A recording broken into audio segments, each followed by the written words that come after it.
नमस्कार नमस्कार। मैं रुपेश सिन्हा आप सभी लोगों का सब एग्ज़ाम क्लासेस में बहुत बहुत स्वागत करता हूं। सभी लोगों का बहुत बहुत स्वागत है। आज हम लोग देखिए एक बहुत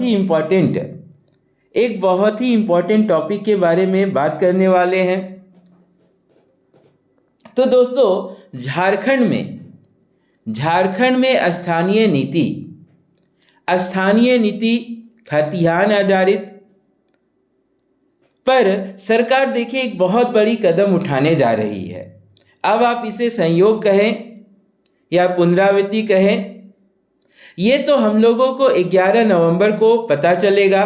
तो 11 नवंबर को क्या है?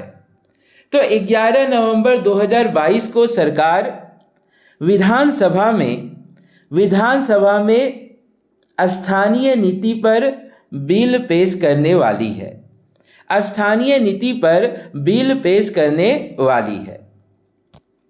तो अब स्थानीय नीति क्या है?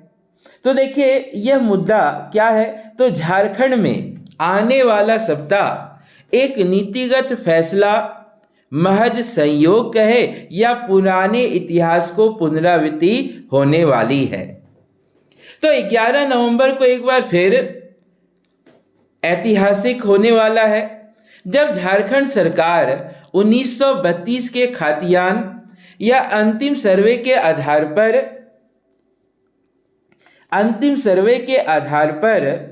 स्थानीय नीति का विधेयक पेश करने वाली है। और जब हम लोग जरा अगर इसको पीछे मुड़कर देखें तो देखिए 114 साल पहले, काफ़ी लंबा समय, 114 साल पहले, कितना? तो 114 साल पहले झारखंड में 1908 ईस्वी में स्थानीय नीति को लागू किया गया था। और झारखंड गठन के बाद से ही स्थानीय नीति और 1932 का खतियान को लेकर झारखंड में विवाद बना हुआ रहा। विवाद का विषय हमेशा यही रहा है ना। देखिए विवाद का विषय हमेशा यही रहा है कि झारखंड में स्थानीय कौन है, आखिर यह जंगल और जमीन पर मालिकाना हक, अगर देखा जाए तो जंगल और जमीन पर मालिकाना हक किसका है और किसका होना चाहिए, यह बहस बहुत समय से चलता आ रहा है। खास तौर पर चुनाव के दौरान, है ना। यह मुद्दा देखिए, जिस तरह से जम्मू कश्मीर का मुद्दा था, 370 का मुद्दा था, तो उसी तरह हर चुनाव में स्थानीय नीति का मुद्दा झारखंड में उठता रहा है। अब खुद मुख्यमंत्री हेमंत सोरेन ने इसकी पहल की है कि 11 नवंबर को सरकार स्थानीयता नीति के विधेयक का प्रारूप सदन में पेश करेगी, विधानसभा में पेश करेगी। तो इसका स्वरूप क्या होगा, क्या क्या प्रावधान निहित है, यह उसी दिन स्पष्ट होगा। लेकिन भूमि के खतियान को आधार बनाकर ही नीति बनाया जाएगा। देखिए इसमें सोचने वाली बात यही है कि भूमि के खतियान के नीति के आधार पर ही कानून बनाया जाएगा। तो भूमि अधिकार कानून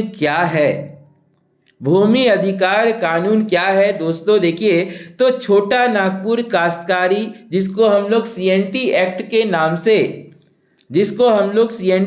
के नाम से जानते हैं, यह एक भूमि अधिकार कानून है जो अंग्रेजों के द्वारा, किसके द्वारा स्थापित किया गया था? तो अंग्रेजों के द्वारा स्थापित किया गया था।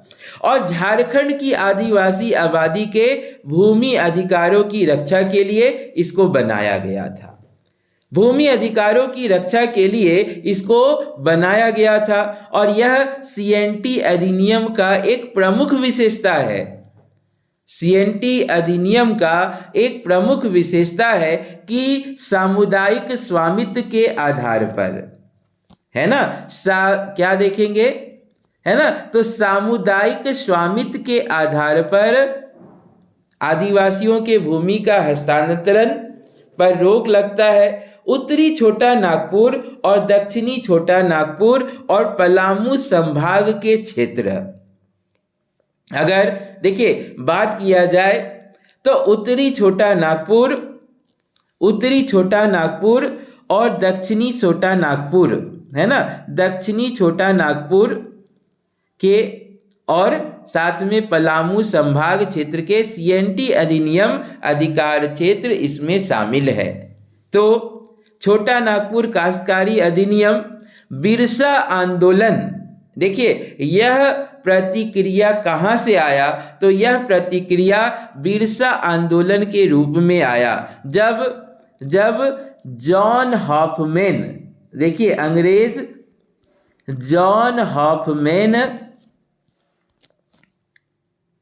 एक मिशनरी सामाजिक कार्यकर्ता जिन्होंने अधिनियम के खाका को तैयार किया था। अधिनियम के खाका को तैयार किया था किसने, तो जेम हॉफमैन ने। सीएनटी अधिनियम का संविधान के 9वीं अनुसूची में, है ना, देखिए संविधान का 9वीं अनुसूची में यह सूचीबद्ध है। कहाँ सूचीबद्ध है, तो संविधान का 9वीं अनुसूची में यह सूचीबद्ध है। अब देखिए क्या है 1932 का खातियान।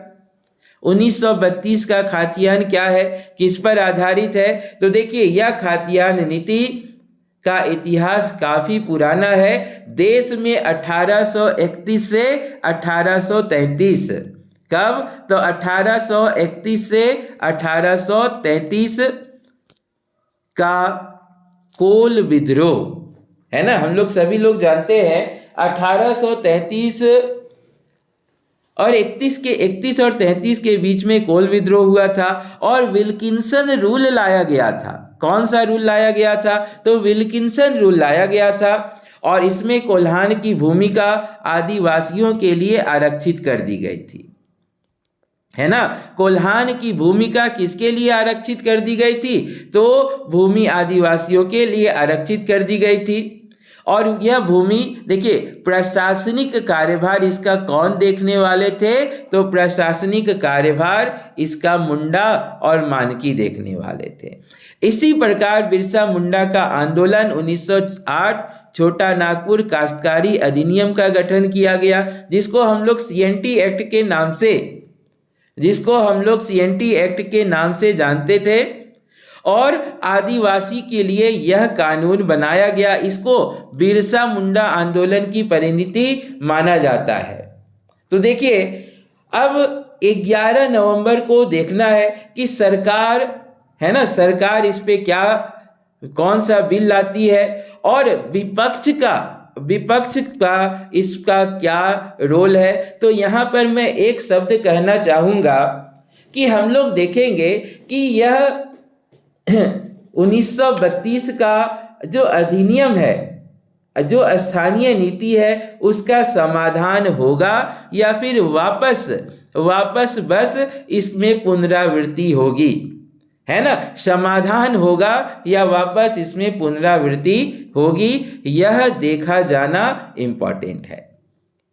चलिए तो इसी पर हम लोग, है ना, यह टॉपिक आप लोगों के समक्ष लेकर आए थे। देखिए यह स्थानीय नीति जो है वह शुरू से चलता आ रहा है, जब से झारखंड बना है सभी जगह का। इसके साथ देखिए छत्तीसगढ़, उत्तराखंड, तो सभी की स्थानीय नीति क्या है, तो बनकर तैयार हो गई, लेकिन झारखंड में यह अभी भी झूल रहा है।